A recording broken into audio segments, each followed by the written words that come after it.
Mini choco lava cake எப்படி செய்யறதுன்னு பார்க்கலாம். இதுக்கு பணியாரக்கல் இருந்தால் போதும், ஓவன்லாம் தேவையில்லை.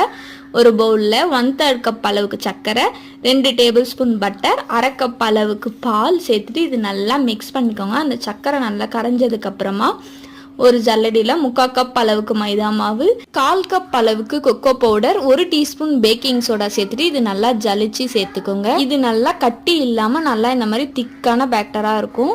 இதை ஒரு பணியார கல்லில் லைட்டாக பட்டரோ எண்ணெயோ ஏதோ சேர்த்துட்டு 1 ஸ்பூன் அளவுக்கு மாவு சேர்த்துட்டு ஒரு சின்ன துண்டு நான் இன்னைக்கு மில்க் சாக்லேட் எடுத்துருக்கேன். நீங்கள் டார்க் சாக்லேட் கூட எடுத்துக்கலாம். லோ ஃப்ளேமில் வச்சு மூடி போட்டு ஒரு 5 நிமிஷம் கரெக்டாக விட்டிங்கன்னா இந்த மாதிரி நல்லா வெந்துடும். இதை திருப்பி போட்டு ஒரே 1 நிமிஷம் குக் பண்ணால் போதும்.